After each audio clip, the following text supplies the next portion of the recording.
just a bloke in a bar. What is up, ladies and gentlemen? Welcome to another Packer Up, boys. And before the day is over, we have a 30% Grumpy sale. Go to grumpycoffee.com.au. Make sure to get your Grumpy Coffee before the 30% sale ends, because it ends literally tonight. So don't miss out. And also do not forget, July 20 is fast approaching. I am going over to Fundora versus Timmy Zoo 2. Over in Vegas. I freaking cannot wait. The last fight was one of the greatest boxing matches I've ever watched. I mean, I'll never forget sitting ringside, seeing Timmy Zoo with blood all over him, just fighting on. He's looking for redemption. I'm going to be there July 20. You don't want to miss this fight, because there's Manny Pacquiao's also on the fight. And that's a massive thank you to KO, who also right now, probably ends tonight as well, $1 for the first month of KO. Use the link in the show notes and get around it, guys. $1 for the first month of KO. It's a huge special they're doing. It ends this weekend. It ends this weekend, so don't miss it out. Anyway, let's get into it, guys. The great Dor, he's here. How you going, brother? Hey, what's going on, bro? I was just saying to the boys, I am well and truly ready to pack it up. 3:30 start today. We're nearly 12 hours in, but happy to be here. You know happy what? to be here. Not arrogant, just listen here, stating the Sandor. facts. First of all, mate, I'm going to be that punish dad. Because, mate, I've been up with my bloody son, mate, since like 2 o'clock, all right? So don't you come here with your bloody workout and your bloody abs and shit and your tan and talking to a bloke with a dad bod, talking about how hard life is, mate. Well, yeah, you can connect. It's relatable for you. What, the fucking abs and the tan? The early start, no, definitely not, but the early start, yes. And I'm very jealous. Zufondor, bro, that's going to be all time. Honestly. Little Pacquiao in there as well. Sometimes I'm like just driving home and I can't believe how lucky I am. Like getting to go over there as a job, it's like, that shouldn't be real. That shouldn't be real. Friggin', mate. I feel so lucky. I can't wait to go over there. It's going to be, because he'll probably go on and fight after this, Timmy Zoo, and I'd understand if he did. He's not too old or whatever. But at the same time, like if he goes over, beats Fundora, and then just rides off in the sunset, I would love that. Yeah, but I do feel like he's in a prime position. He really can set himself up for the rest of his life. He can capitalise off it. Yeah, like because what will happen if he beats Fundora, which I do think he will, there'll be a big name waiting to fight him, and he'll probably earn $4 to $5 million off that next fight. But I would say, like, if he is already set up, I would love to see him just ride. Like, for example, when Alex Volkanovski won his belt back, I would have loved to see him just ride off into the sunset. I just imagine retiring on a win. Jesus, got to feel a million times better than retiring on a loss. A million times better. So I can't wait for that, guys. Seriously unbelievable. Don't forget to like and subscribe, guys. Leave a comment. I'll try to get to them as quickly as I can. So hit that like button. Hit that subscribe button. We really appreciate it. Oh, also a big announcement. We made, I don't know if it's of the month or of the year, but breakout video creator of either the month or the year for Spotify. I don't know which one it was, but we made that. Oh. Yes. Thank you. So thanks to Spotify, but actually it's more thanks to you guys.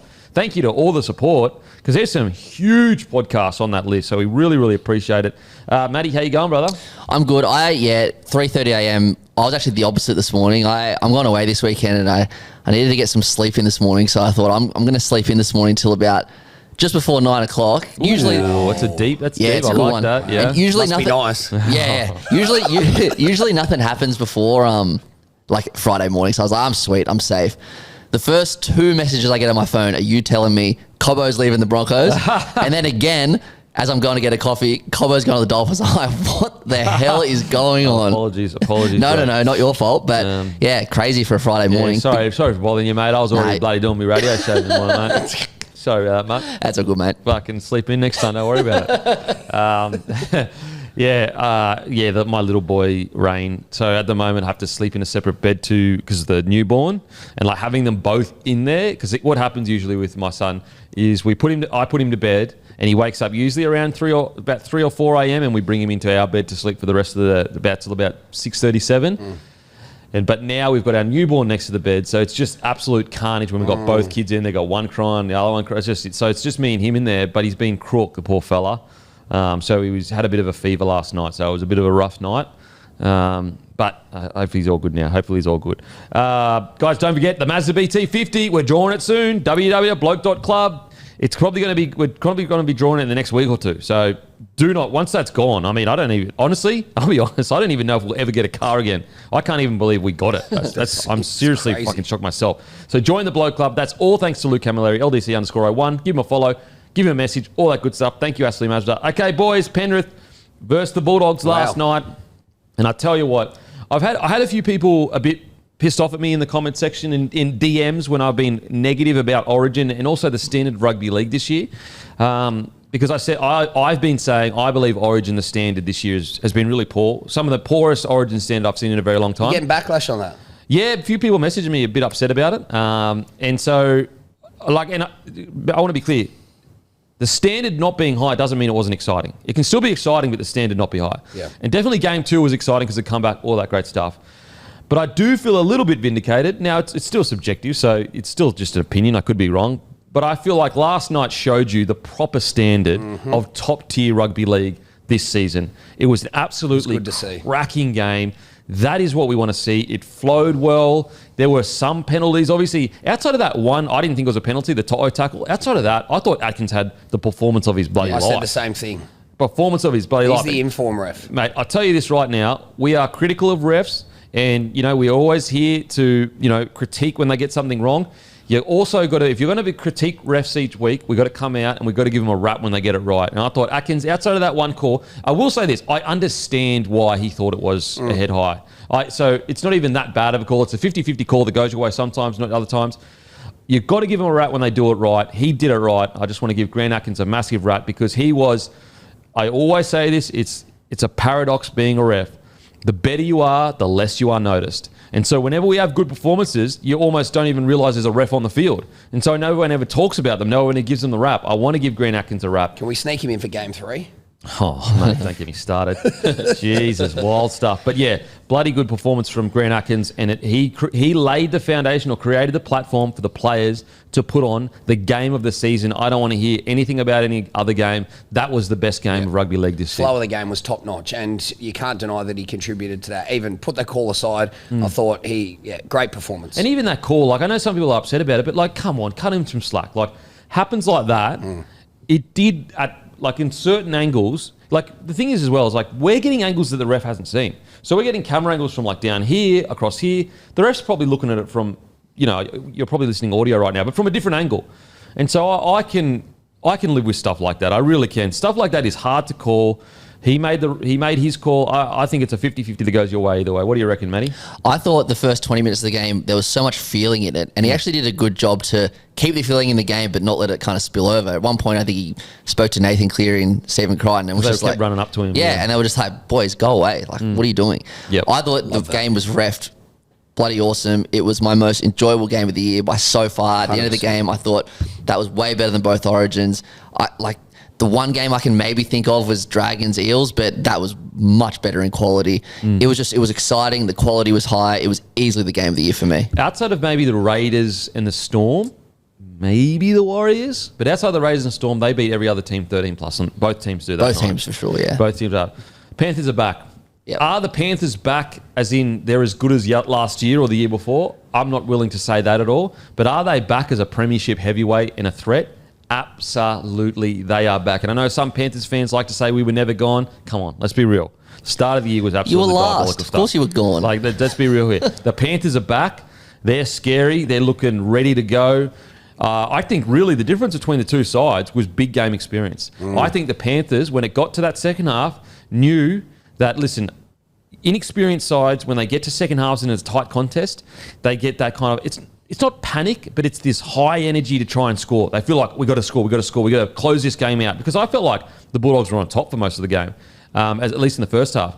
And the Panthers, big game experience, stayed calm, got through their sets and just said, we don't have to force the opportunity. The opportunity will present itself. Something will happen. We will take advantage of it. We've got faith in our team to take advantage of the opportunity. And I think that's where Bulldogs were trying to force the opportunity rather than waiting for it to come with pressure. I tell you what, it's one of the first ever times I've looked at two sides and I looked at someone playing the Panthers and said, this team is as fit as the Panthers. Usually the Panthers are always fitter. It's the first time I've gone, you know what? Bulldogs might be, at the very least, they're as fit as the Panthers. What do you think of the game, mate? Yeah, I loved it. It was, I think there's a conversation, I don't know when it was certainly pre-Origin, probably 4 to 6 weeks, but there's some pretty good clips of us dissecting Penrith, where they're at, and just the thought of them being back in contention it was talked about. We danced with it, but it seemed impossible and unbelievable. Mate. If in, 4 to 6 weeks, we're having a conversation about how they are potentially running for a premiership, it will be mind-blowing. Right. Like, it's insane. But as you said, all the credentials were there. I did feel that last 20 minutes of the game, Bulldogs were trying to score to win. Panthers were happy and willing to stay in the game, execute, and finish where they were. Yeah. And you've seen that. But the end-to-end footy, the quality, the standard of footy, it was bloody good to see. And even, like, if you look at just the back five of both teams, I think the Doggies, every back five run for 100 metres. The Doggies actually, if you actually look at the stats, the Doggies were, at least meters-wise, were substantially better. I thought they played a significant role. And then I've never been a fan of Edwards, but since the last his entry into Origin, what he's done pre that and this game, like, I'm just so hot on him. Just watching him, what he does, the work that he gets through. Him and Toto did, I don't know, Matty, I think it was 50 plus hit ups. Yeah, so it's 300 metres for Edwards and 200 plus, I think, for Toto. Stupid. Mate, the amount of, to have a guy at fullback that can do what Edwards does, he just keeps pressure on you. He keeps the blowtorch on the opposition. Every time he runs the ball, he keeps his opposition honest. And that's a hard thing to do because sometimes you fatigue, sometimes you take the easy route. Edwards always says, I'm going to keep you honest. Not only honest, bro, he pokes his head through the line. Mental. Every time. And you want to talk about fitness. I don't know where that bloke's at in terms of the pecking order, but it's got to be up there, seriously. 52 runs between Toto and Edwards. It's stupid. That's insane. That is insane. And yet the Dogs, and I know the Dogs back three had a bunch of runs as well, but the Dogs ran for 300 more metres than the Panthers. And bro, I'm waiting for round two. Like I will say, with a McLean-Crichton battle has emerged, which I love. I thought that was all time. But I will say round two, I feel like Crichton's coming out all guns blazing for that. Because that was the first time I sort of seen that build-up of it, And I was... Even that last 20 minutes, we talk about the Bulldogs and being a bit frantic. I was just sitting on the edge of my seat going, there's a Crichton moment coming. Yeah, he didn't manage to nail it this time. But I will say, mate, when I watched McLean chirp up at Critter. Love it. At first I was like, young man, be careful what you wish for. And the young fella said, brother, I know exactly what I'm wishing for and I want every bit of the smoke. I want all the smoke. That's what the kids say, I think. Give me the smoke. And the smoke was brought. And what a battle. The fact that Casey McLean can go toe-to-toe with the best centre in the game like that, physically, technically, even with the banter, even with that, it is scary to see where this guy might end up. Very underrated. Like he has gone. There are very few centres that have gone toe-to-toe with Critter like the way he did. He's a teenager still, I'm pretty sure. At the most, he's 20 years old. Once he grows into his body, far out. Yeah, he's 19. Well, I feel like you're watching history repeat itself. Yeah, it's a Crichton 2.0. I will say, whether it's the period of stress and pressure that they've gone through and consistently that left side, because they have had a huge progression. Yeah. Can't give all props to him. Jenkins, I thought, that's one of the better games I've seen him play. Blaze Talangi's come a long way over the last 4 to 5 weeks. He was really brave, Talangi, last night. Yeah. Really brave. 35 tackles. So they went at him, they targeted him, and he did miss a few, but he hung in there, and that's all that matters, I think. Speaking of bravery, though, I think it was twice on Talangi. That Connor Tracy, some of those, that second one, he could have missed it for all money. He just went 150%, and whether Blaze Talangi was in front of him or not, that was unbelievable. Mate, just imagine, I just want to go back to Casey McLean because I'm just in awe of this kid. Imagine watching Critter's Origin 1 and then having the guts to go, not only am I going to go toe-to-toe with him, I'm going to chirp him as well, and I'm going to give it to him just as much as he probably gives it to other people, and then also deliver. Because there were some times where he was standing Critter up, and Critter, don't get me wrong, Critter did get him, finally get him to the ground, but you could tell Critter was stressing a little bit. This wasn't a simple matchup where Critter just had him. Honestly, I reckon if you ask Critter, if you said to him, what was harder, Origin Game 1 defence or that, I reckon he would say Casey McLean was harder. And that's a huge rap for a kid that's 19 years old. And so when you look at talent like that, it's like you just want to, not that you need to, but you almost want to shake him and go, mate, the world is your oyster. Yeah. All you need to do is be mentally committed every single year and you'll be the best centre in the competition. 100%. And no doubt, I'd love to know what was said pre-game, but there was certainly a call out and a challenge put to him, which he bloody accepted. But you're sitting down after that game and going, as you said, sit him down and make sure he realises the talent he has. But brother, this is the standard. Yeah, this is the standard. This is you have a it's almost a privilege to be blessed with this gift. Don't waste it because you could be one of the great centres. And if that's here, you can come in, between here and here every week, mate. What do you reckon, mate? He doesn't look that imposing on TV, but I remember when I watched South play Penrith, I think he was 18th man, and I like sitting right at the front, and he walked past, like he was going to fill out, but he's quite big. He's 6'2". Yeah, like he's quite tall. Yeah. So when he fills out, he's going to be an absolute problem. That battle last night, I wouldn't say Crichton was rattled, but it's the most rattled I've kind of ever seen him, I think. For a long time.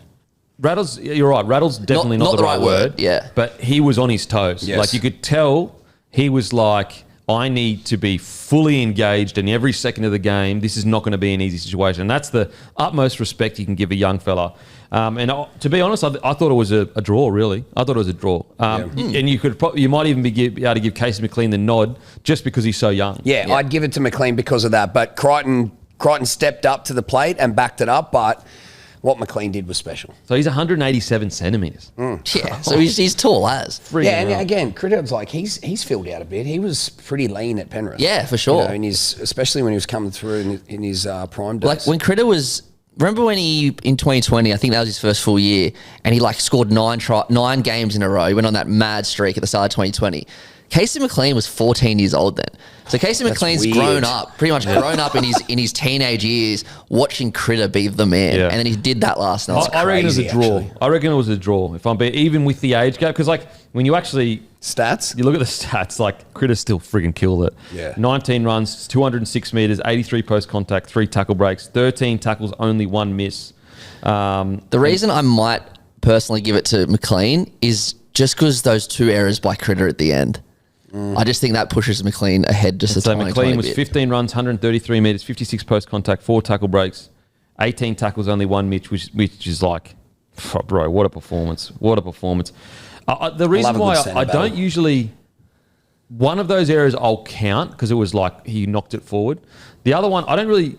I mean, you count them as errors. I'm not saying I don't count them as errors. But when you're flick passing to score a try, it's less of an error because you're trying to pull off a big play. An error for me is in contact dropping the ball, shit passes. The first one where he went to flick and it went forward. Whereas when you're trying to come up a big play or whatever, in the dying moments. But I do see what you mean.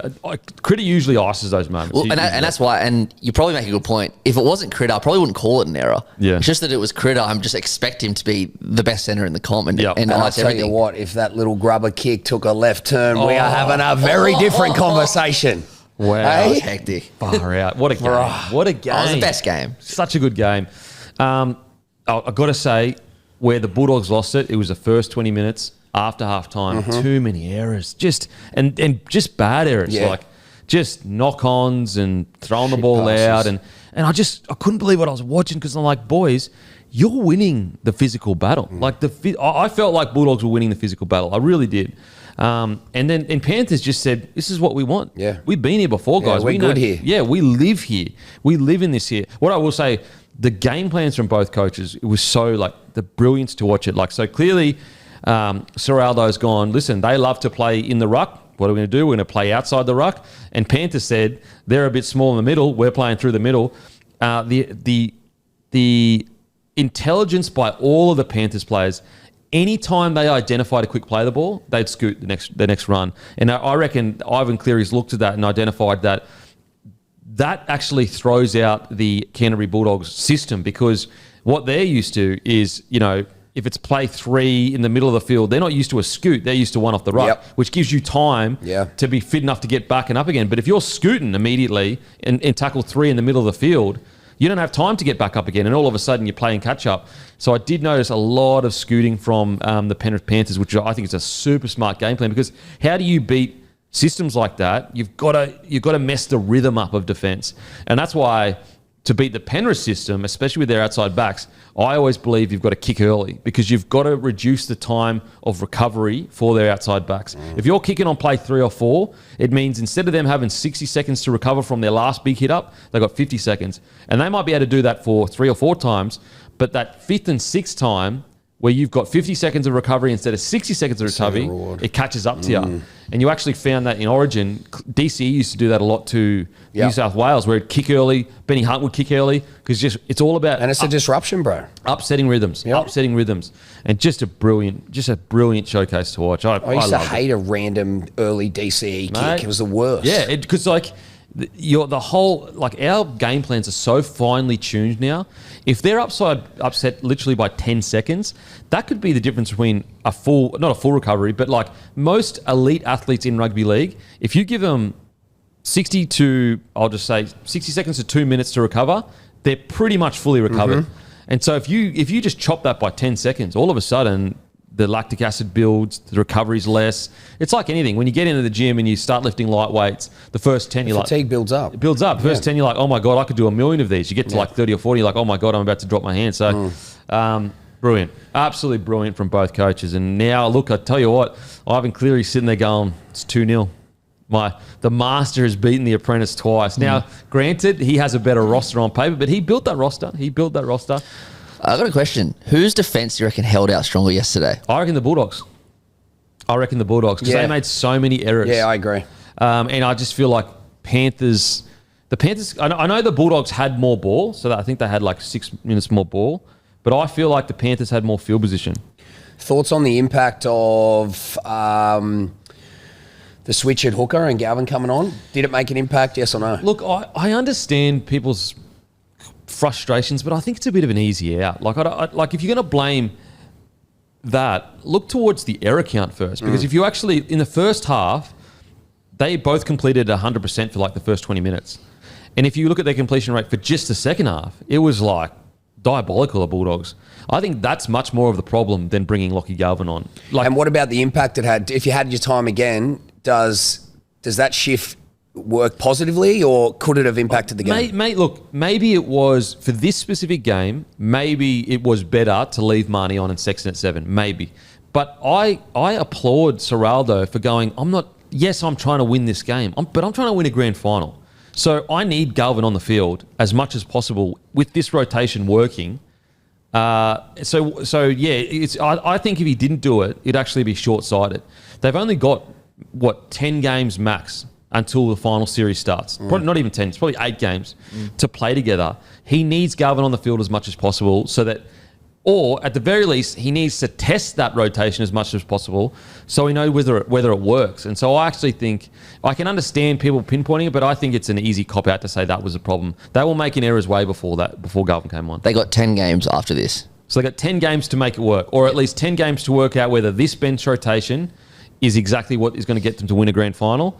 And I just think it'd be short-sighted to go, I'm not going to put Galvin on because the game's in the balance, because you need to test that. You reckon the game's not going to be in the balance in finals footy? It's going to be in the balance. You need to see whether he can handle it. You need to see whether maybe let's say that this happens again, maybe Serraldo says, okay, I've tested it twice. I'm going to keep Reed Marnie on the field next time. I think it was looking for the future. You know what? Looking at their draw, I'm pretty sure someone asked this question on Tuesday, maybe the Q&A, but the Dogs actually have a really hard run into the finals. They got the Bronx next week, who are in form. Then it's a bit easy. They got Cowboys, Dragons, Manly, Tigers. But then after that, leading into finals, they've got Warriors, Roosters, Storm, Panthers again, and Sharks. So he's got all this time to make all this work. So yeah, that's very interesting. How significant that impact will be runway into the finals. So the territory was 53% to the Panthers compared to 47% to the Bulldogs. But get this, line breaks, 5-3 to the Dogs. Offloads, 15-12 to the Dogs. Runs, 191 to 184 to the Dogs. Run meters, and 1485 compared to 1402 to the Dogs. Post-contact, Dogs won that as well. Tackles, the Panthers had more. Panthers only missed 19 tackles that whole game. In a game of that standard, that's insane. And I heard Critter talk after the game. He was like, the reason we didn't take that 2 at the end was because we were skidding him on the edges all game. But ironically, their only try came through the middle. So Panthers actually did a really good job defensively. Yeah, I understand. I do understand people go, why didn't you take the goal kick? But I think their left foot, it's from the sideline. That's a low percentage chance of kicking. I can understand why they didn't take the 2. I can understand. I mean, if they were right foot and they didn't take the two, then I would be like, oh, you'd probably back your kickers in. But the fact that they were left foot kicking from the left side, so you've got to kind of like angle it back. It's a tough kick. It's a tough kick. So I can kind of understand it. Now, I can understand it. I think I would have taken it purely because I'd back Burton to kick it dead to get the ball back. But then, I know, it's a tough kick. It's a tough one because if Critter makes one of those plays, or because they nearly scored, I think, twice in that, like they were this close. So who knows? But look, to be honest, I don't think there's a right answer. I really don't. Because, look, if it was closer to the middle, absolutely take the, friggin' take the kick. Oh, yeah. But yeah, I guess, it's neither or. But yeah, so in regards to the stats, like the really positive thing for the Bulldogs is they are still, like, think about this Bulldog side has played one finals game together. This Panthers side, I know they've lost people, have played like, what do you reckon, 20 together? Like as that core? Yeah. So if they're already at 8-6 against a side with all that experience in big games, imagine what they're going to learn from this game. I actually think, first of all, the Panthers are back 100%, so that's a good thing. 100%. But I think the Bulldogs, you're disappointed you get the win, but you should be walking away from that going, we're the real deal. Like, we are the real deal. Yeah, we've been tested. We're only 2 points behind the 4-time premiers. We just need to make a few tweaks in our game, and I reckon, if they didn't be so desperate to try to score off every play, I reckon they win that game. I really do. Yeah. I do. What's the Panthers run in like, Matty? I'll have a look. Well, that is concerning, though, Kempy, bro. That 4 games before the finals. Well, for the Bulldogs? Bro. Yeah, I know. It's fucking... While I get it up, I think Dogs can hold their heads high because they conceded a charge down try. That's it. Yeah. Against Penrith, against Cleary, who was hot last night. So here's first half. The Panthers had 90% completion. The Bulldogs had 87% completion. Love that. Second half, 62% completion from the Bulldogs. So that's where I understand, it's obviously all subjective. If you want to look at, the interchange is the problem, fair enough. But I reckon that's the problem. That's definitely the reason they lost. Yeah. It's more so like... Could they have been better, maybe? Yeah. Could that have contributed to that last Did they look a little bit push? clunky when Gowan came on? Yeah, potentially. Yeah. And Sexton, what's crazy is like pressure breeds, form, because Sexton all of a sudden has gone to a whole new level. Yeah, crazy. Panthers have a pretty easy next 6 weeks. They got Para, Rabbitohs, Tigers, Titans, Knights. So you'd imagine they'd pick up some points there. Then it's a bit They're back, bruh. It's a tough run into finals. They got Storm, Raiders, Doggies again. Oh, I already can't wait for that. And they finished the year against the Dragons. So how good. They're making the 8. They're making. I'd written them off. I was like, nah, they're not going to make it. Look, that was also because the competition, this was off the points last year. It's obviously going to be heaps different this year, but I thought they were going to get through this origin period. They've done the exact opposite. Bro, the clips that are going to come out when they're in the finals. Yeah. And how dare anyone thought the 4-time premiers, they were gone, but what else could you think? Mate, there's no way, I'll put my hand up. I got it wrong. I said they couldn't make it. I just looked at it, and these were the 2 games where they're probably going to drop them. And then they go out and win them. And they scrape by the Bulldogs. They go out down to New Zealand. These are the 2 really important games for them, because if they had to drop these, then it's like panic stations. Then you have to essentially win every game running in. But look, that's why they're great. That's why they're great, and I'm sitting on this couch talking about them. Because they defy all expectation. They defy history. Everything that's been said before, the way things are supposed to be, the Panthers, they don't listen to that. They say we make our own history and future. We're the ones that define what our destiny is. We don't allow the history to define where we're going to land. It's now time to start dreaming about the 5th premiership and how they are on the bottom of the table, and it's never been done. Not only has what we're talking about never been done in achievement, my God. From the bottom of the table to where they are now, they've just beaten the top of the table. If that doesn't end up on the Algo on Netflix, I don't know what will. Mate, it's time for a rugby league doco. This organisation, this Penrith Panthers organisation, it is mind-blowing what they've achieved. So they've lost 2 Dally M centres in Burton and Critter to the Bulldogs, funnily enough. They replaced them with McLean, and Tungor is almost back to his best. The fact that they've got Tungor and McLean in the centres now, when they had Critter and Burton in the centres, that's insane. We've never seen it. We've never seen a club be able to just go, boom, Dally M level centres, boom, Dally M level centres. We've never seen that. I was just going to say one thing. On the coaching side of things, obviously we all know about Serrato, we all know about Webster. Yes. Their current assistant coach, Ben Gardner, who's been there for the last few years, 2023 last year, he is going to be the coach after Mal Meninga in Perth. Oh, no way. So they're getting another one. Mate. That's cool. Yeah, this Panthers. But this Panthers organisation. Ridiculous. Look, it's going to be hard to really top Melbourne because of the length, like 20 friggin' years or 25 years. Like, that is just being at the top. But, like, what these guys have achieved in this time, like, we're talking... because we've been living in it, we've kind of been desensitized. It's 4 premierships in a row, 5 grand finals. They start the year on the bottom of the table. Everyone counts them out, including me. I just didn't think their juniors had enough time to upskill themselves to get to the right level.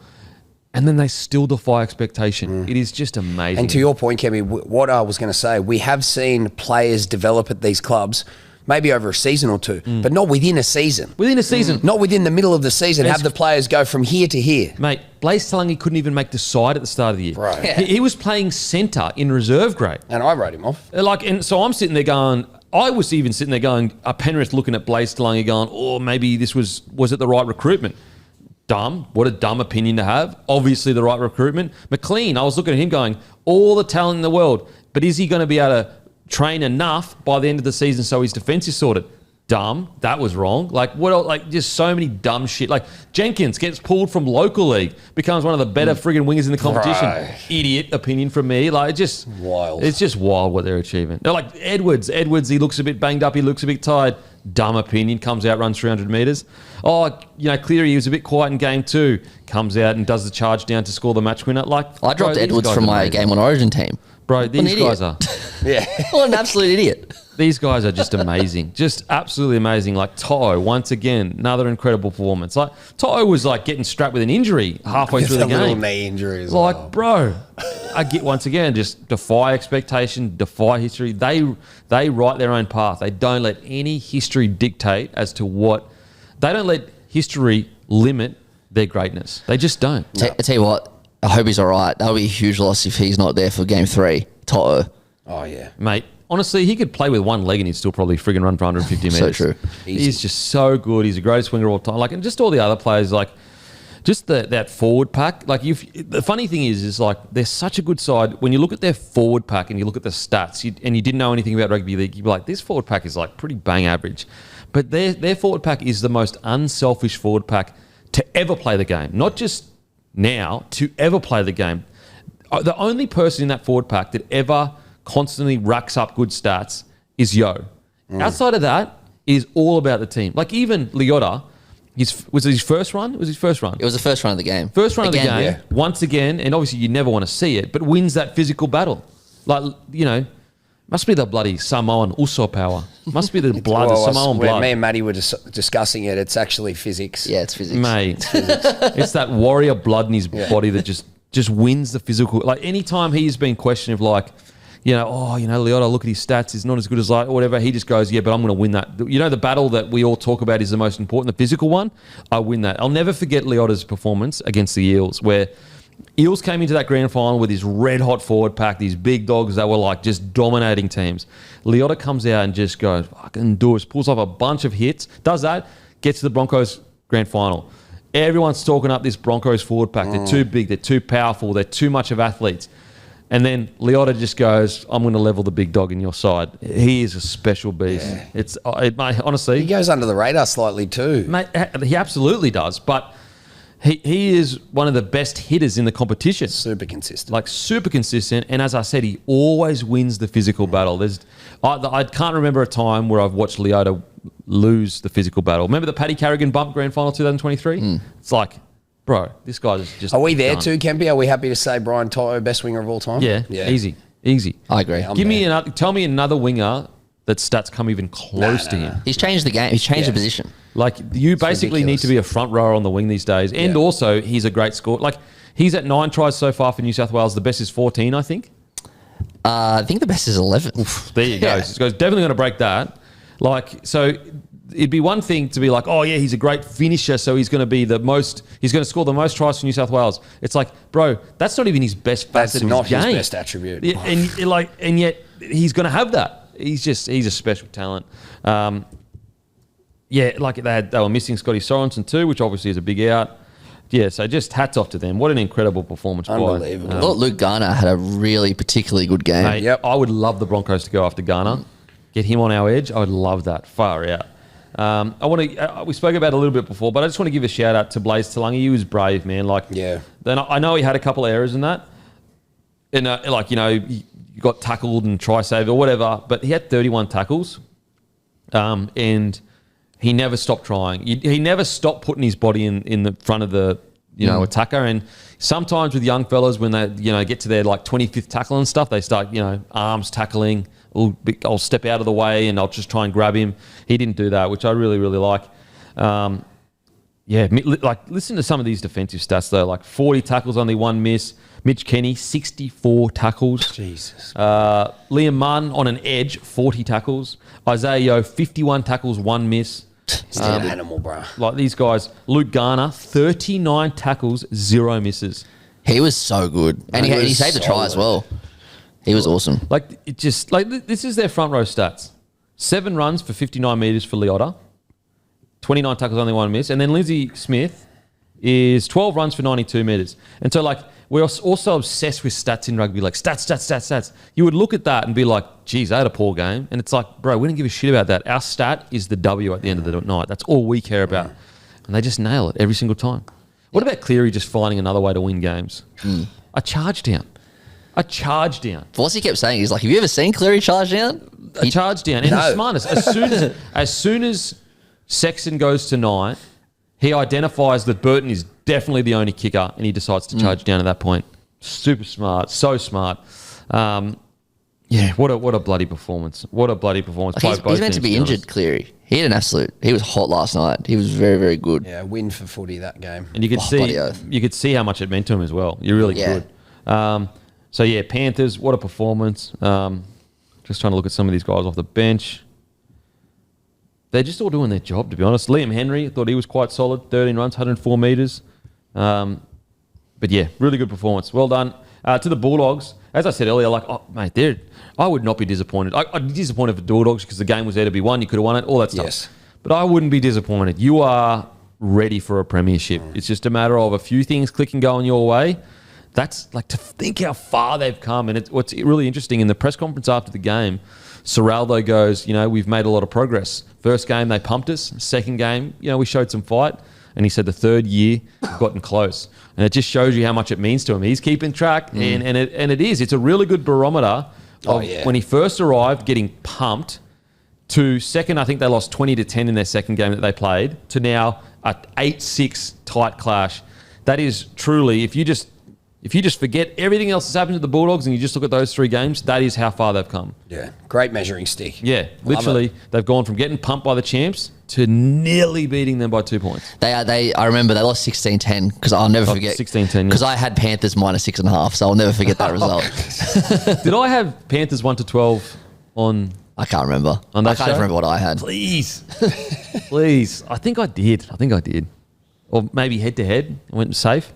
Anyone else? Oh, Connor Tracy. Let's talk about Connor Tracy. Yeah, seriously. What a performance from him. Unreal. Best performance? It's got to be up there. Probably. He's had some pretty good ones, but just those try-saving tackles. We'll speak more about it on Monday because I think you probably already know what the NordVPN defense play of the week is. Oh, look, if that gets beaten, it's going to be something really special. So, guys, here's the NordVPN read, nordvpn.com/blokeinabar. Our link will also give you 4 extra months on the 2-year plan. There's no risk with Nord's 30-day money-back guarantee. The link is in the podcast description box. So don't worry about that. So don't forget to use that because you get massive discounts. Also, a massive shout-out to Sportsbet, guys. Give us a follow on the feed. Just hit 31,000 followers, you mad dogs. Oh. Just hit 31,000, so I appreciate that. So I've got, I've got Charles Oliveira to win in round 4, $34. Wow. And this is my theory. I'm thinking Tapore knocks him out, but if he doesn't, Tapore gasses, and by round 4, Oliveira submits him. I reckon $34. Pretty good. Juicy. It's juicy. Look, I think Tapore will get the job done, but if he fatigues, I can see him getting the job. So you can copy that on the feed. I've got Blake Brayley, Harry Grant, anytime try scorer, that's $31. I've got Tino and Ruben Cotter, anytime try scorer, that's $48. I've got Keely and Duncan, anytime, $31. Here's one for you. This is a Goaty-based bet. James Fisher-Harris and Shibasaki, anytime try scorer, and Brisbane Broncos 1-12. 66.50. Get around me. So go to the feed, give us a follow, guys. Get around me. Okay. Also, don't forget codesports.com.au/bloke. Use redemption code bloke, and you get a massive discount for the whole year. And that discount is going to end very soon, guys. So please, please, please use it because it's going soon. Okay. Huge news. Do we have it with the Manly situation? I didn't put it in. Yeah, well, I just wanted to talk about the Manly situation. So Seibs had a press conference yesterday. Have you seen it by any chance? No. You seen it? Yeah. I got to say, and look, I do feel sorry for Seibs, just with all there's clearly an agenda against him at that club. Someone in that club has it out for Seibs and is working against him. So I do feel for Seibs, but I got to say, that press conference, I don't. First of all, he says they have campfires. I don't understand this. It's too much theory and all stuff you read on. He said what, bro? They have campfires. He calls them campfires, where two people sit up and talk to the team. So the reason I watched the press conference is because I saw a quote tweet and I thought it was fake. I was like, that. So I was like, I wanted to go and have a look. And too much theory, bro. That's having campfires. Anyway, but then he goes on this, long talk about how, because they're like, are you under pressure, or just pretty much is the club under pressure? And he goes on this long talk about how that's not pressure. What's going on over in Iran and Israel? That's real pressure. And you know what? We all die one day. And I'm just going listen, Seibs, I get where he's coming from because he's right. In the grand scheme of things, footy means nothing. But at the same time, I understand that things can be worse. But I want my coach to be like, yeah, I do care. And yeah, I am up at night worrying about it. And yeah, I am worried about losing my job. And I am worried about losing the game. And I'm not suggesting that Seibold doesn't worry about it. But if you're always going to measure everything on things could be worse, we wouldn't care about anything. Yes. And it's just that's where I've always had, if there's one critique on Seibold that I've had, I'm a big fan of his footy intelligence. I honestly argue he's probably one of the smartest footy coaches in the competition. Super, super clued on with the theory, the X's and O's, gun. But it's the passion side of it that I just feel like he's never got. And I feel like that's almost a really good example of using theory instead of passion. Yes, it is true that things could be worse. But the reality of the situation is I care about, if I'm a Manly fan, I care. It matters that my team loses. Yeah. Yes, things are worse over there, but I get pissed off when my team loses. It's my out. I want them to, bleed for the jersey. I want the jersey to mean everything. Yes, that jersey is nowhere near important or as bad as what's going on in the world, but still for me, in my world, what is important to me, it means everything. And so I just think relative. It's a really good example of just that disconnect between theory and just the intangible passion stuff and saying we're all going to die one day. It's just I get it. We all get it. But at the same time, I also don't know if it's the time and the place for that reference. I think the ideal opportunity is to show some passion and some grit for what you're doing on the cause. I completely agree with the conversation. Yes, it's right. It's justified. But if you use that as a marker and a reference point for anything, nothing matters. You just take the conversation down here. Yeah. I just don't get it. And ironically enough, part of me is come on, let's be fair dinkum here. Your words are saying that you don't feel pressure. But what you're saying comes out like you are feeling pressure. Because if you weren't feeling any pressure, you're not talking about everyone dies one day. Yeah. You'd be like, DCE, he's going to be captain. It's almost a diversion. That's what it feels like, a misdirection. It feels like you're pretending like you're not feeling the pressure, but you are feeling pressure. And as I said, I actually am a fan of Seibs. I feel like even at the Broncos, although I felt like he wasn't the right man for the job, I feel like he was super hard done by. From the get-go, he had a hard gig. I feel like he was definitely hard done by with some of the bullshit that was getting spread online, some of the most disgusting stuff ever. And then he comes to Manly, and look, is their season good? It's not going great, but at the same time, there are a couple wins outside the 8, and he's already got factions from the club leaking everything. And I said this on Monday, so this is before all this talk. So I'm a guy that feels like Seibold's getting hard done by Manly right now, by people at least connected to it that are leaking all this stuff. But at the same time, I don't know. What do you reckon, Matty, mate? When I feel sorry for Seibold, I really do. But when he was at South, when he kind of left for that big Brisbane deal, he said a few things in the media that turned me and a lot of South fans against him because he was just like, he clearly didn't care about the club. And I care about South more than I care about rugby league, right? Like if you go against South, then obviously I'm going to be offended by that. And the Manly fans would be the same right now. And it took me a while to get over that, to be honest. Like it was just like he kind of just discarded us and just went off to Brisbane and said some really off things. I know he was getting hounded by the media. I know, he said some things. But I still haven't really let that go. And he's doing the same thing at the moment. Yeah, and it's like that's the thing. Like I know he's getting hounded by the media, and I've never experienced what it's like to be a head coach. But that's why you get paid $600,000 to $700,000 a year to handle that pressure, to handle the media. And it's the same thing, and that's my. I reckon if there's a big hole in his coaching game, is his inability to passionately connect with the club that he's at. And maybe I'm wrong because I'm not in between the doors. But so you felt like he didn't care about. The club. He wanted to go. He clearly just wanted to leave and go to Brisbane while he was still coaching with us, and then he just kind of, I don't know what the word is, but he kind of threw the toys out of the cot by the end of it, and I'm like, you're our coach. Like, what's going on here? It was. It took me and a lot of my South friends a while to get past that. And then so he goes to Brisbane, and my biggest concern with at Brisbane is the fact that I felt like he didn't have passion for the jersey. I never heard him talk about how much it means to be a Bronco. And then he goes to Manly, and it's the same situation. So, look, I hope they can turn it around because I feel like it would be. I feel like he has a lot to offer the game. He's one of the smartest coaches out there. He's great X's and O's. I feel like he definitely has a lot to offer the game. It's just when situations like this happen, maybe the best place for Seibold is a non-media facing job where he doesn't have to deal with this side of things because sometimes I feel like he digs his own hole. Yeah.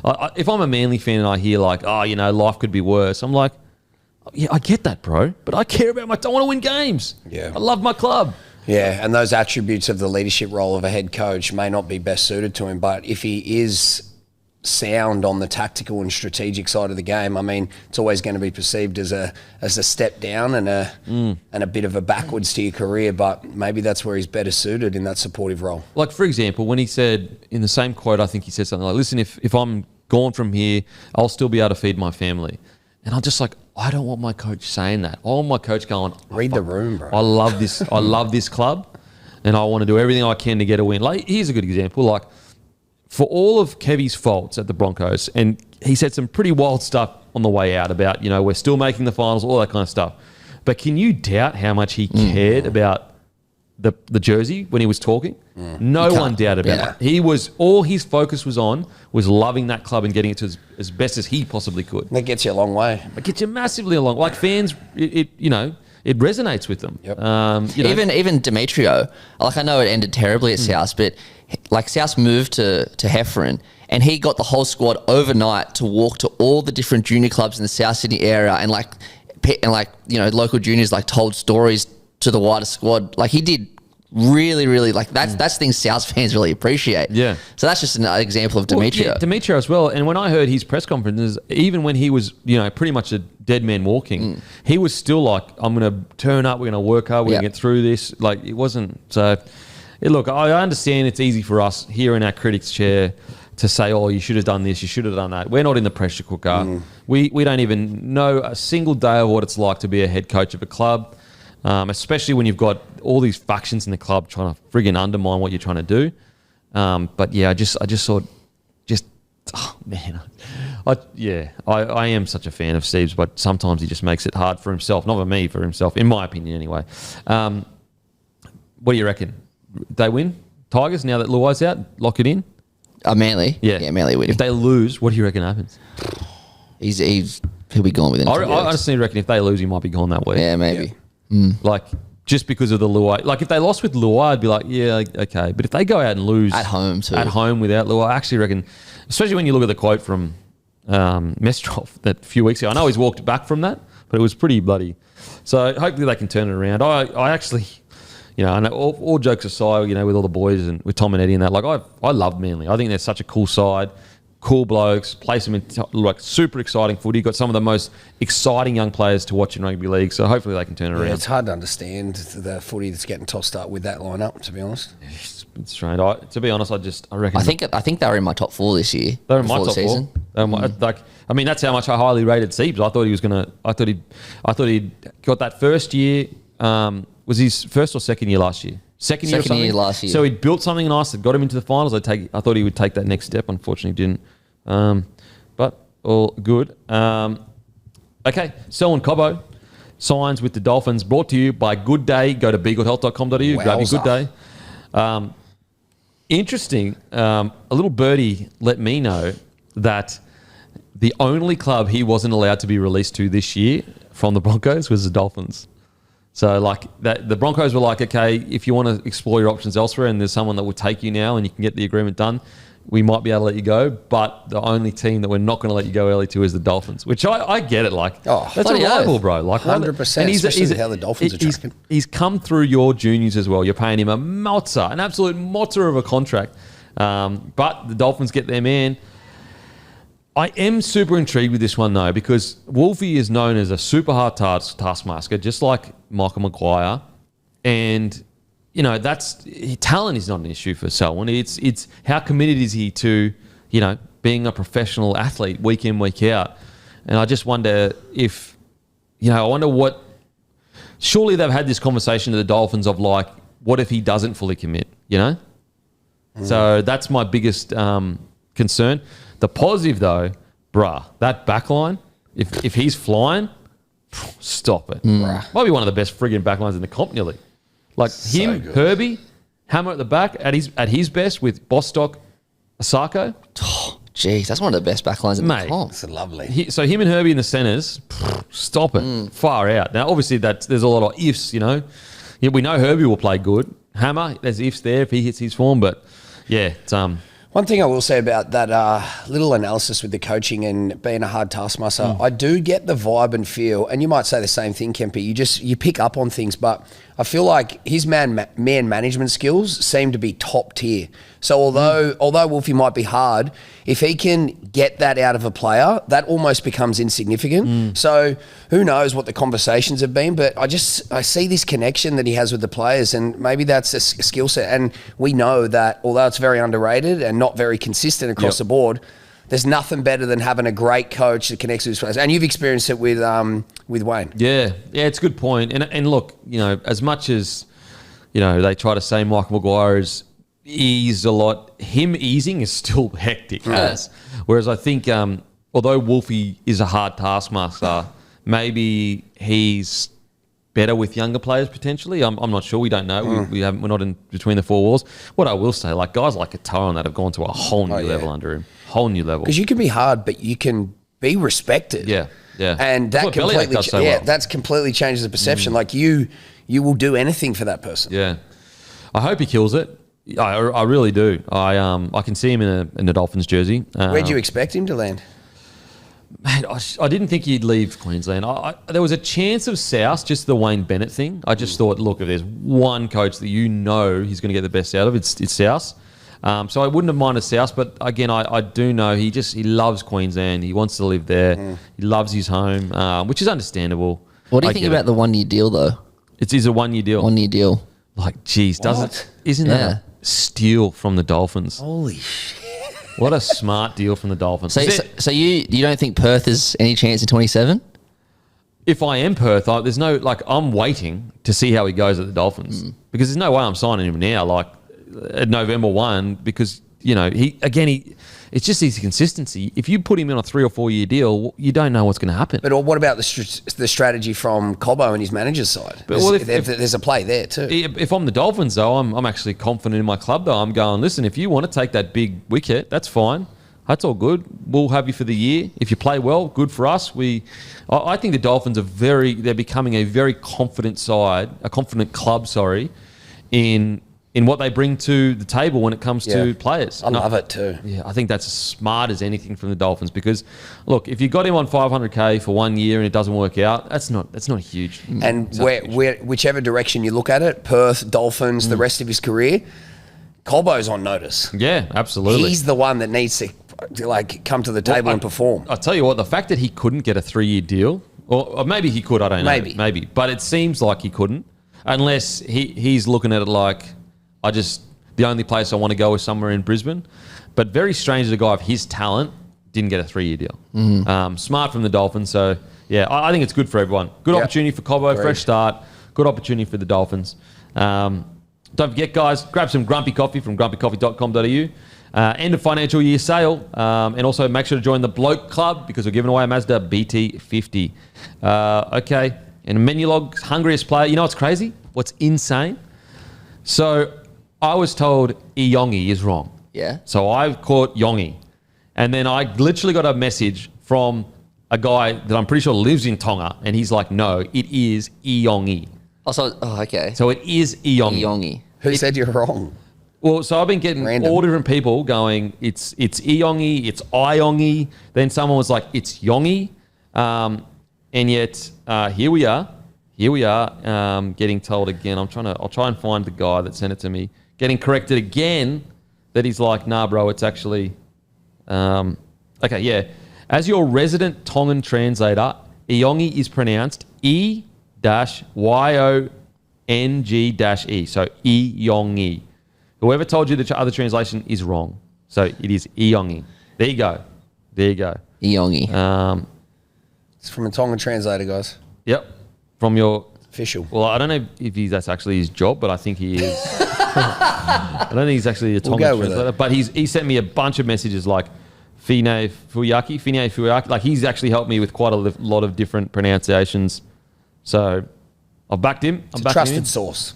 Trusted source that hasn't let me down before. So it is Iyongi. So use code Iyongi for free delivery this week. So that's I-O-N-G-I. Okay. Huge news. Josh Papalii. There are rumours that Queensland may be looking to bring Big Papa out of rep retirement for the decider. Benny Hunt said he's the ultimate warrior. He'd bring some real aggression up front if we brought him back in. What do you reckon, boys? Wow. That has me a bit nervous, I will say, Papa. as a Blues fan. Just 20 minutes of power, you reckon? Bit of vintage Papa. Ooh. I like it.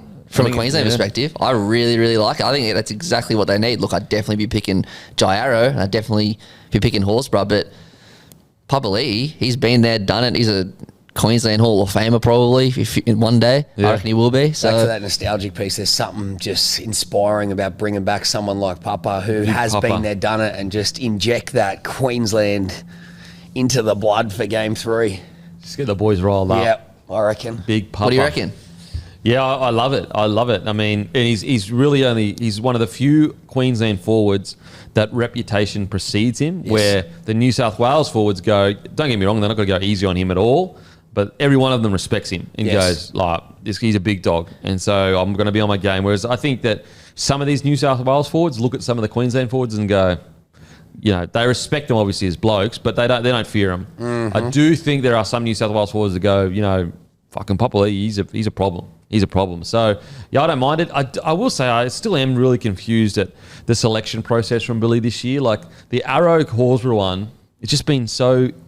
I just can't wrap my head around why they haven't been a part of the side. I'd love to know what Billy's thoughts are. Maybe he's looked at something on the videos that we have missed out or whatever. But, I don't mind the big Papa coming back. Yeah. Big Papa coming back. I tell you what, he's 33. I know 33 is pretty old for the NRL, but, like, I can't remember the NRL without him. Like, he's just been around forever. He's been around forever. So long. He is truly an old war veteran. And obviously, not real war veteran, but, you know, he's a battler. Yeah. Okay, guys, Jakey Clifford. The Raiders are in talks to sign Jakey Clifford from 2026 onwards. Understood they're also considering Lockie Ilias. Geez, aren't the Raiders just in such this strong position now where they're like, yeah, we might get Ilias, we might get Clifford. Like, you know, a few years ago, they would not... there's no way they'd be like, yeah, we're looking at this guy, look at this. We'll be able to choose who we want. Before, we're just like, get what you can get. Yeah. Different They're time fighting now. To get someone they want. Yeah. Now it's just... Mate, I tell you what, I don't mind Ilias or Clifford underneath Ricky Stewart. I don't mind it at all. I wouldn't mind Ilias getting a fair crack under a good system. I think the same thing. I would, obviously, you know, his tenure at Souths, up, down, however you want to perceive it, getting injured, now at the Dragons. I'd love to see just one genuine crack runway under Ricky and just see if he can ever reach that potential that we first saw. Yeah. I've said it a few times. 2022, he was a rookie halfback and Souths made the prelim. He had it, like, you know, he had good guys around him, but he had a good solid year. Come out hot. 2023, he had an average year. He wasn't terrible, but he had an average year. Then 2024, he breaks his leg. Like, he hasn't been that bad. And also, the years where he wasn't great, look how bad the club was. It was horrendous. Like, horrendous. Like, so And as we said back then, we know who gets the pressure and the brunt of that. This is number 7. Yes. And like, who was playing well during that time? Honestly, Cam Murray, I'm the biggest Cam Murray fan ever. I was telling him to leave because he didn't deserve us. Sorry. As in asking, like saying if he wanted to leave, he could. Yeah, sorry, my brain just stopped working. But you know what I mean. Like, as in, you guys didn't deserve him. We didn't deserve him. Yeah. That's what I meant. Yeah, no, I get you. Yeah, no one was playing well except for him. So to blame Ilias, come on. And now he's in Resi's just racking up the wins. 8 in a row for Dragons. And look, I almost feel like he was, set up's the wrong word, but like after game 2, when you got your head coach already coming at you, and then you get dropped like the first big loss that you have, geez, I don't know whether he's going to get a crack there. I really don't. No, I agree. Like, I don't know. He's got the short straw, hasn't he? Like, when Atkinson arrives next year, like, as if he's ever going to get a start. Like, even if he's killing, like, he's won 8 in a row. Dragons are, in a really tough time at the moment, and he can't even get a start. God, when you say 8 in a row, it makes my blood boil. Just the 8 in a row. A whole word. Yeah, I'd love to see him get a crack there. And like, if get Ricky Stewart, to show him a bit of love, a bit of loyalty. There's still plenty of good sometimes that's all it takes, mate. 100%. Honestly. Yeah.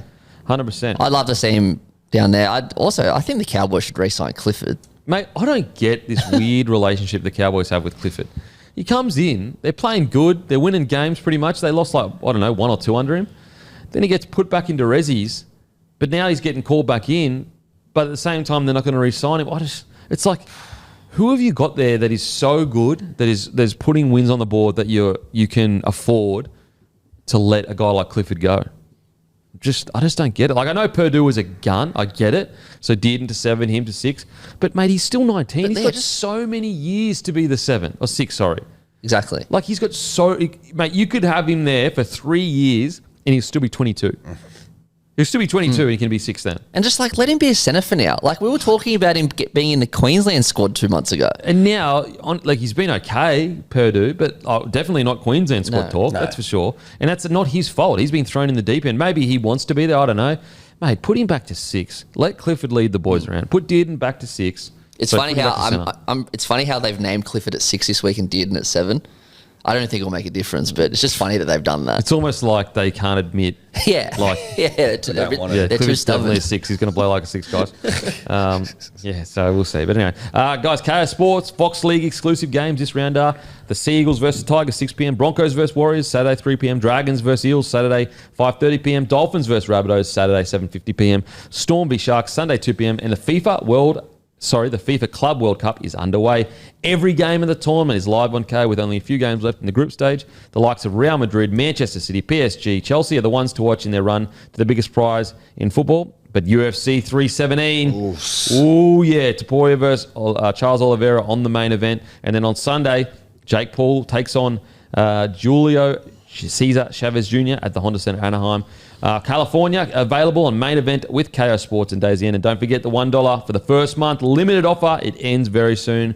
UFC 317. Walk me through it, Sandor. Love a big weekend of fights. Oh, yeah, mate, I am pumped for this. Obviously, the Topuria moving up.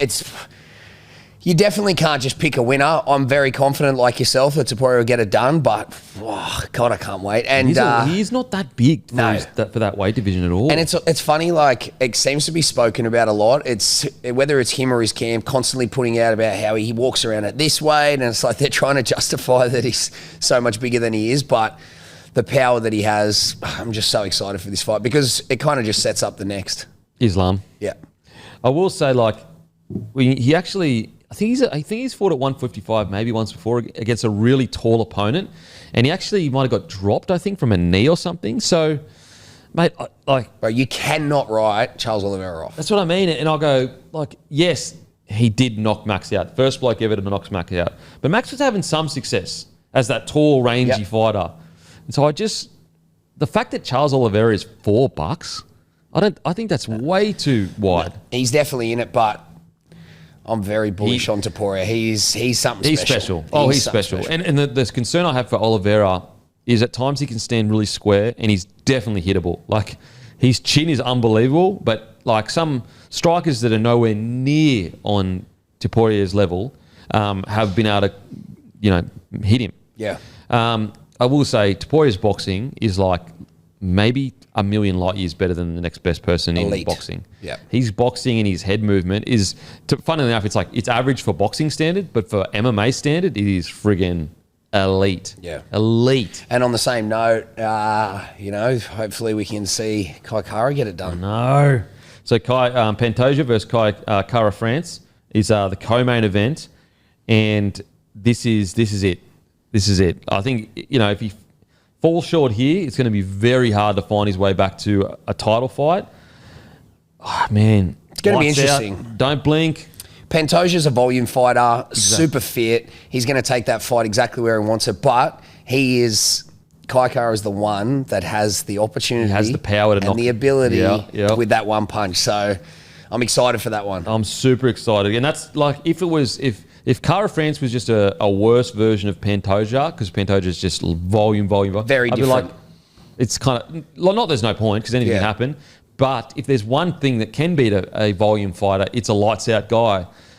But you've just got to land it. That's the thing. If it gets to the later rounds, I just reckon he'll probably fatigue too much. Yeah. Just because Pantoja's pressure is fucking. And Pantoja scraps. He does scrap. So he's not. He's definitely. There's going to come times in that fight. Yeah. He'll put himself in a position to be hit.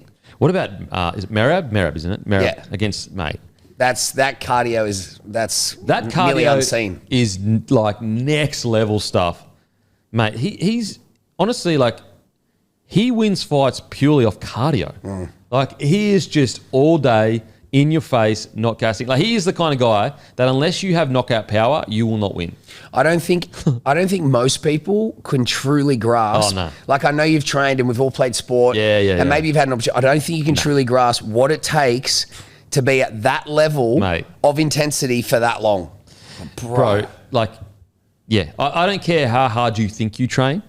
You still don't know you still don't realize how fit that guy is to do what he's doing. To have not only wrestle fitness, but aerobic fitness, anaerobic fitness. Like they're different types of fitness. They use different parts, as you know, fucking better than me. Yeah. Like he has them both. Yeah. And he just, mate, I'll tell you jump on whatever cardio machine you want. The machine ain't going to hit your back. Exactly. And you don't have to worry about things like adrenaline and all the rest of it. Like, bro. I'll tell you what, go spar for 3 rounds against... 1 round, brother. Yeah, exactly. 1 round. Go spar for 1 round against a bludger of a fighter and come back and tell me what it's like when you're breathing out your ass and someone's trying to knock you unconscious. I don't know if I've had a more humbling experience. Mental. And you're fit, you go, and you're like, what's going on? Yep. And again, the difference is in rugby league, when you're unfit, or not even, if you're fit but you're gassed, you let it try and it's all good. When you gas in combat sports, you get knocked out. You get knocked out. Very different outcomes. Very different outcomes. So those stress levels that create a lot of the fatigue, it's unbelievable. Unbelievable. All right, algo check, boys. It's time for an algo check. What's the algorithm looking like? Algo check for me. Actually, funnily enough, I did make a note of this. Adult ADHD is definitely something I have. It's a superpower, not to highlight it, but I have been down the rabbit hole of the AI this week, and I got stumbled on a couple of things and quite distracted for a good 3-hour rabbit hole the other day. I started with, I found this thing that creates pictures. So I was cutting up all these different logos, and then I got into the ASMR, I was creating like videos of things where they turned it into glass and sliced through it with the noises. So that's been me, just very AI heavy. I don't know how much have you dabbled into the AI world? I've looked into it. Do you use it? No, I don't really use it that much. Like I might use it for like on Google, the auto one that comes up. I've used, I think it's like Midgard or whatever to create some pictures. Midjourney. Midjourney. But I just don't like the principle behind it. Like the fact that it's scraping other people's artwork, and like I know that every industry changes, and the unique thing about AI is that if you've got a car, if it's horse and carriage and goes to car, I'm not stealing other people's work to have that car. The worry I have with AI when it comes to the creation of content is that's all it's doing is stealing people's work. Now, that's a problem because a car can exist without the horse and carriage. AI can't exist without other people's work. And that's where I have a bit of an issue. And I've used it before. I'm not going to say I haven't, quite a while ago. But once I sat down and thought about it, I was like, you know what? I can't use it. From a content perspective, it's getting wild, bro. Like it's getting crazy, and full blown videos from a prompt. It's stealing content. Like crazy. Like if you're making money off AI generated pictures, you are stealing from artists. And I know you go, well, no, I'm not. It's not copying. What it does is it goes, you type in, make a picture of a knight in shining armor. It scans the internet, all of the different pictures that are being actually created by people, puts them all together and creates that from those pictures. And that's that concern I have. If there was an AI that didn't do that genuinely created its own pictures, then I would have no issue with it. The problem is that as humans, convenience is almost our number one need. And so for as many people that go, it's ethically wrong, like doesn't bother me. Like, you know what I mean? Like, doesn't bother me. It's ethically wrong. Like, you know, the same person that's sitting there going, well, it's stealing from all these artists. It's like, oh, well, I used to be a truck driver, but now we've got automatic cut trucks. Why should I care about shit getting stolen when I don't have a job because of AI and blah, blah, blah, even though that hasn't happened yet. But yeah, it's a tough one. It's a tough one. So what are you using it for again? Well, the bulk of what I use it for is really as a secondary kind of brain, you know? It's crazy some of the stuff. Yeah, it's wild. In terms of like the knowledge and development and sort of creating concepts, it's been phenomenal. And the more that you put in, the more time, the more effort, the better you get back. I do have a little Netflix. I got caught in the trap. Have you seen The Lost Children? No, I haven't. Yeah, so they plane crash in the Amazon. Don't spoil it. But, okay, yeah, so plane crash in the Amazon, sweet.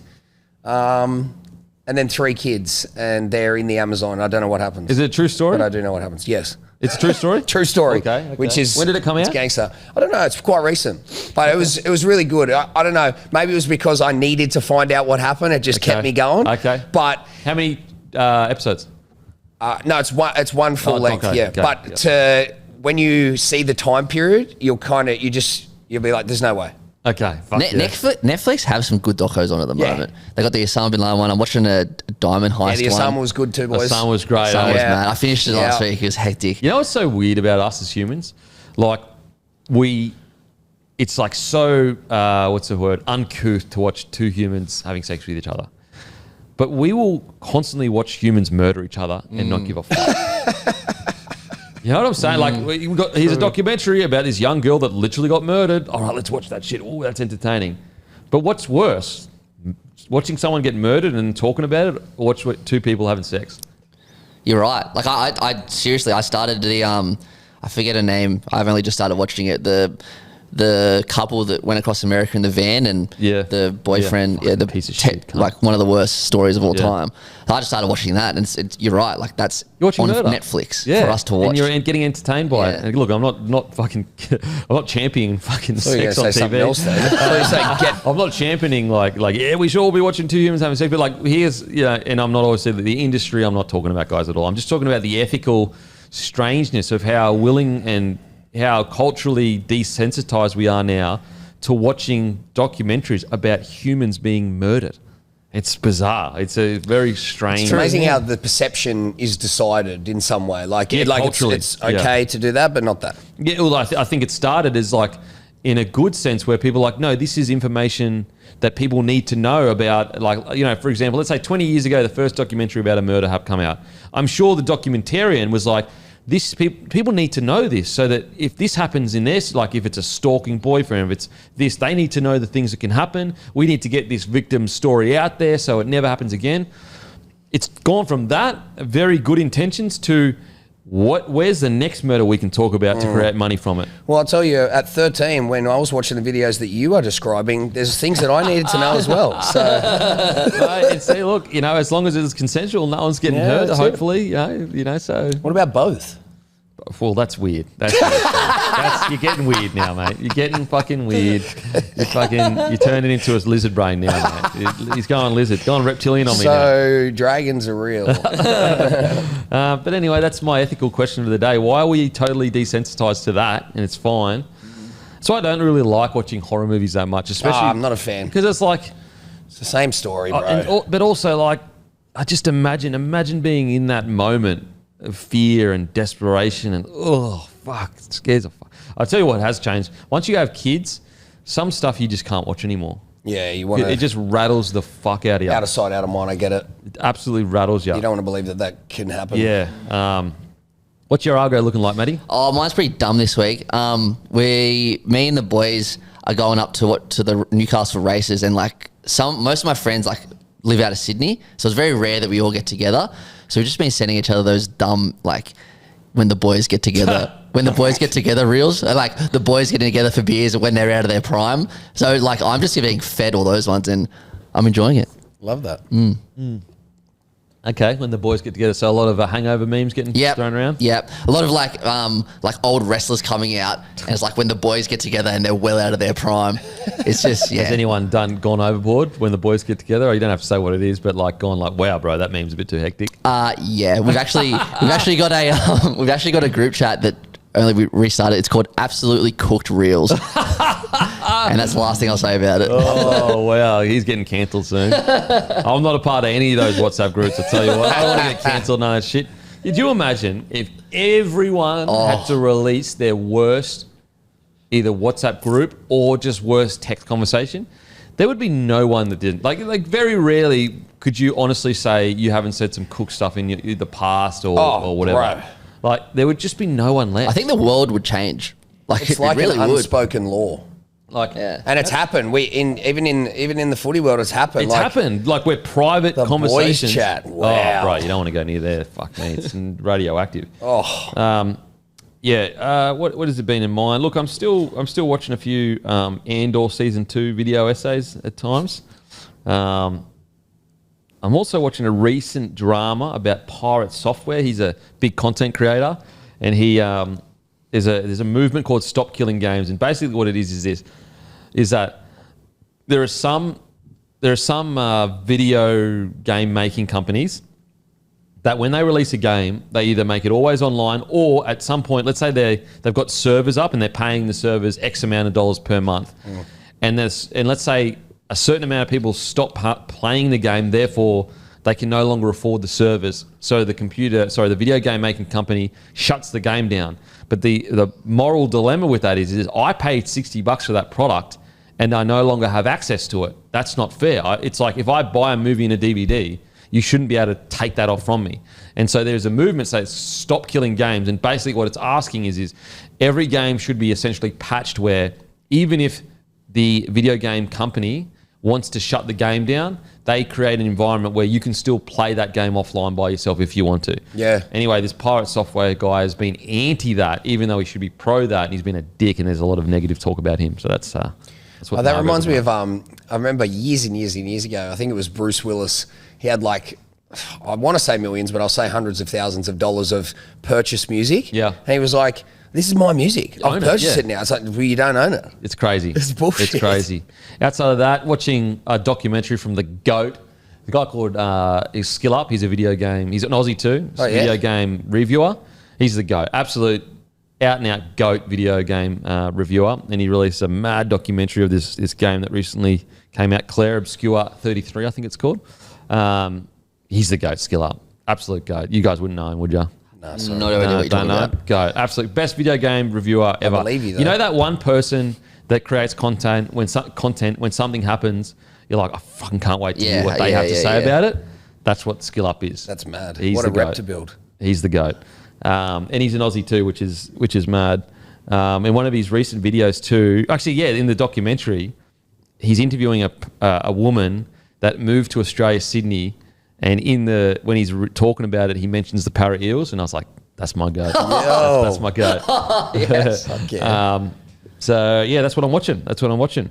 I'm the same with when like a new rap song comes out. I know it's 99% mayonnaise, but I just get a lot out of watching that No Shack Life. Oh, you like No Life Shack? I like it because I know how dumb it is.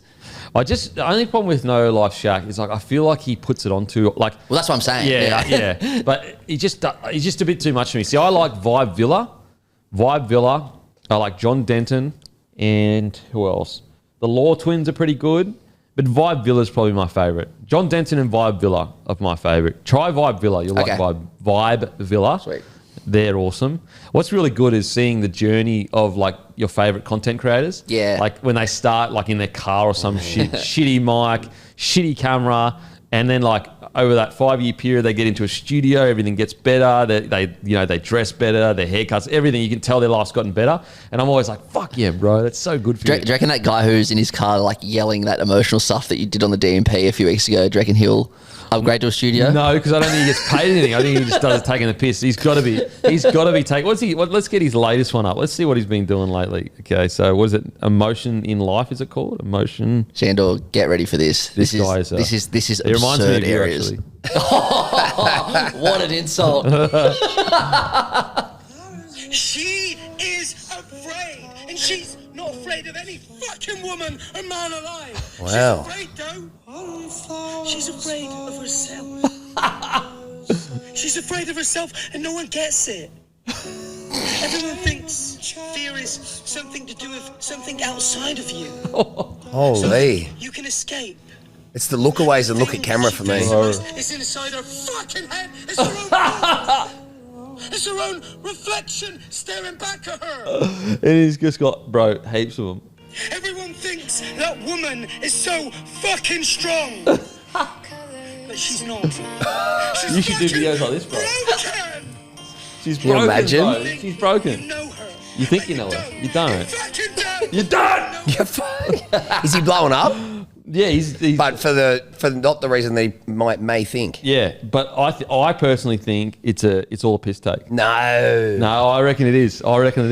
He's got some other videos. I mean, you know what? You know what he has the opportunity to do? Take it to the death, and he can either choose which way this goes. And if he's been pizzled and it comes to that point, then you just go... Pizzled. He gets pizzled all the time. You just go, guys, it was a joke. It's a piss take. And then you win.